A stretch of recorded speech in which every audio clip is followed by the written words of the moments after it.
ఇప్పుడు ఎలా అండి? అసలు ఏ స్టేజ్ లో స్టే ఇచ్చారు, ఇంకొక 1 month లో కొట్టేస్తారేమో అని హోప్ఫుల్లీ ఎదురు చూస్తున్నాం. ఓకే, అది సూపర్. అది నేను తప్పు చేయలేదు కనుక నేను ఎక్స్పెక్ట్ చేసేది పాజిటివ్ గానే వస్తుందని కదా ఎక్స్పెక్ట్ చేస్తాను. అవునవును, న్యూస్ పాజిటివ్ గా వస్తుందని ఎక్స్పెక్ట్ చేస్తూ ఉన్నాం. సూపర్. ధైర్యంగా ఉన్నాను నేను, నాకు అసలు భయం లేదు. నాకు తెలుసు నేనేంటో, నాకు ఇప్పుడు కూడా నేను రెడీగా ఉన్నాను. అంటే అప్పటికి అయిపోయి ఉంటుంది కదా, సంవత్సరం అయింది కాదు. ఇప్పుడు నేను డ్రింక్స్ తాగాను అనుకో, నా బాడీలో ఉంటది కదా నేను ఎంత డ్రింక్స్ చేశానో, ఎంత క్వాంటిటీ తాగుతున్నాను అని. ఇప్పుడు కూడా నేను రెడీగా ఉన్నాను. ఏది ఆల్కహాల్ టెస్ట్ కూడా రెడీగా ఉన్నాను. ఓకే ఓకే, ఆల్కహాల్ తక్కువ ఉంటుందిలేండి, ఏమైనా పర్వాలేదు నాన్న, తక్కువ ఎక్కువ ఉందా లేదా అని తెలుస్తుంది కదా నీకు. అదేలేండి, ఇది నా ఇష్టమే. నేను ఏదో మంచిదాన్ని నేను తాగను అనట్లా. మీరు ట్రాన్స్పరెంట్ గా ఉన్నారంటున్నారు. ట్రాన్స్పరెంట్ గా ఉన్నాను అంటున్నా, నా ఇష్టం కదా, నా లైఫ్ కదా. సో తెలియకుండా చెయ్యలేని తప్పుకి ఎంత బలి చేశారో. ఇంకొకటి తెలుసా మీకు, ఇది కూడా చెప్పాలి నేను. చెప్పండి. ఒక ఛానల్ ఉంది, ఆ ఛానల్కి ఎన్ని యూట్యూబ్ ఛానల్స్ ఉంటాయి? ఓ 15. ఛానల్ బట్టి, పెద్ద ఛానల్ గురించే మాట్లాడుతున్నాను. ఛానల్ బట్టి దాంట్లో ఎన్ని వేల మంది వర్కర్స్ పనిచేస్తారు? ఆ వర్కర్స్ ఫ్యామిలీలు ఎన్ని వేల మంది ఉంటారు? సో వాళ్ళు మనం మాట్లాడేదానికి కింద కమెంట్స్ పెడుతున్నారు. ఇప్పుడు 100 ఛానల్స్ ఉన్నాయి, 100 పదులు యూట్యూబ్, ఎన్ని వేలైనాయి? వాళ్ళ ఫ్యామిలీలు ఎంతమంది ఉంటారు? ఫేక్ అకౌంట్లోంచి మెసేజ్లు పెడుతున్నారు. చాలా మంది ఏమంటారంటే కమెంట్స్ చూసుకో నీకు తెలుస్తుంది. కమెంట్స్ కొంతమంది నెగిటివ్ నేరో మైండ్ వాళ్ళు ఉంటారు కదా, వాళ్ళు కమెంట్సే చదువుతారు. ఆ కమెంట్స్ పెట్టే వాళ్ళు కూడా వాళ్ళ కింద వాళ్ళే. ఎవరైతే మీరు చెప్తున్నారో నేను మాట్లాడుతున్నానో, సో ఇప్పుడు నేను ఇంటర్వ్యూ చేశాను, వాళ్ళకి ఇంటర్వ్యూలో కొన్ని పాయింట్స్ నచ్చుండవు, వాళ్ళు పెడతారు కావాలని.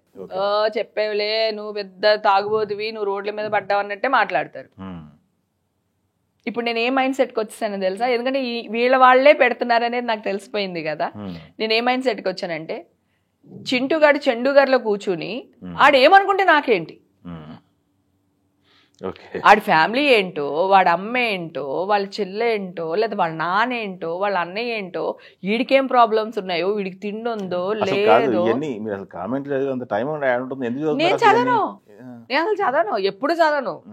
ఇప్పుడు కొత్తగా కాదు, వీళ్ళు అంటారు కదా, మీ వీళ్ళు ఈ కమెంట్స్ వచ్చినాయి ఆ కమెంట్స్ వచ్చినాయి వీళ్ళే మాట్లాడతారు మళ్ళీ. వాళ్ళే, మనకేముండదు. నేను అస్సలు పట్టించుకుని నేను ఈ చదువు పట్టించుకుని ఈ చదువుతో వదిలేస్తాను. కానీ ఇంత చేసినప్పుడు నా ఫ్యామిలీ, నా కూతురు, నా ఫ్యామిలీ, నా హస్బెండ్ ముందే భయస్తుడు.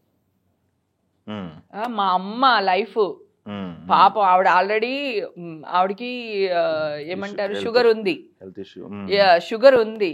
ఇప్పుడు వీళ్ళ వల్ల కదా గ్రాఫ్టింగ్ చేయాల్సి వచ్చింది, వీళ్ళ వల్ల కదా పాపం ఇక్కడ నుంచి ఇంత పెద్ద ఆపరేషన్ మా మదర్కి పైకి వేశారు, నరం తీసి.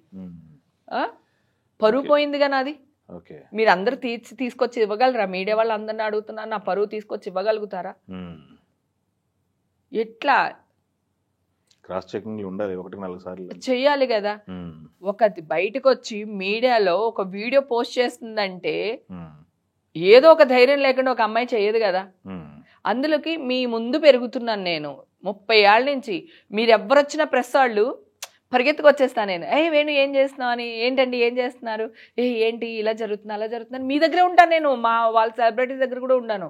ప్రెస్ మీట్స్ అయినా ఏదైనా ముందు మీ దగ్గరికి వచ్చేస్తాను నేను.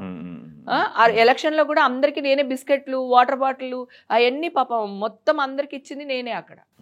అంటే మీడియా నాది, నాకు ఒక కష్టం వస్తే మీడియా ఉంది నాకు సపోర్టుగా అనుకునే రేంజ్ నుంచి, వామ్మో మీడియాకి వెళ్తేనే నష్టం జరుగుద్ది అనే స్టేజ్కి వచ్చేసాను నేను. నిజంగా కూడా అదే జరుగుతుంది. ఒక వైఫ్ అండ్ హస్బెండ్ కొట్టుకున్నారబ్బా ఏదో ఒక విషయంలో, పెళ్ళమో మొగుడో మీడియాకి వచ్చాడు అనుకో, పెళ్ళంకే నష్టం జరుగుతుంది. లేదా ఒక గర్ల్ ఫ్రెండ్ బాయ్ ఫ్రెండ్ గొడవ పెట్టుకుని మీడియాకి వచ్చారనుకో, ఎవరు ఫస్ట్ మీడియాకి వచ్చారో వాళ్ళకే నష్టం జరుగుతుంది. ఇప్పుడు వరకు కూడా అక్కడ చూసుకోండి, ఇప్పుడు వరకు అప్ టు డేట్ ఫస్ట్ నుంచి ఇప్పుడు వరకు.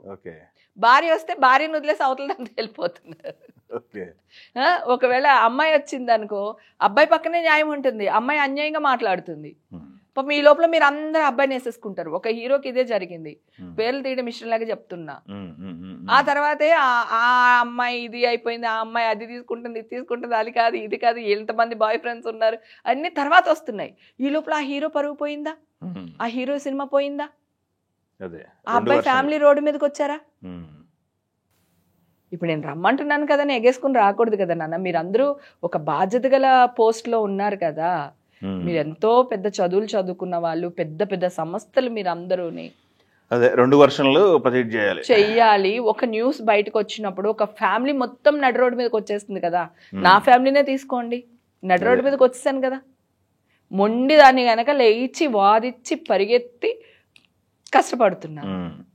అదే వీక్ ప్రాణం అయితే కదా. కానీ ఈ మధ్యలో ఈ జర్నీల్లో చాలా మంది ఉంటారు కదా, అసూయ పడేవాళ్ళు తగలదా మీకు ఎప్పుడు? ఎప్పుడు ఉంటారబ్బా, వాళ్ళు లేకపోతే నేను అందంగా ఉండను. వాళ్ళు ఉండాలి, వాళ్ళు ఉండాలి, వాళ్ళు ఉంటేనే నేను బాగుంటా. వాళ్ళు అసూయ పడుతున్నారంటే అర్థం ఏంటి? మీరు బాగున్నారండి. Okay, super. అంటే వాళ్ళు అసూయ పడుతున్నారు అంటే అర్థం ఏంటంటే నేను బాగున్నాను. నా వెనకాల ఎవడన్నా మాట్లాడుతున్నారంటే వాళ్ళ ముందు నేను ఉన్నాను. నా వెనకాల మాట్లాడుతున్నాను, నా ముందు మాట్లాడే ధైర్యం ఎవరికి లేదే. నా వెనకాల మాట్లాడుకుంటున్నారు. ఓకే, వాళ్ళు వెనకాలే ఉండిపోతారు, నేను ముందుకెళ్తున్నట్టు అర్థం.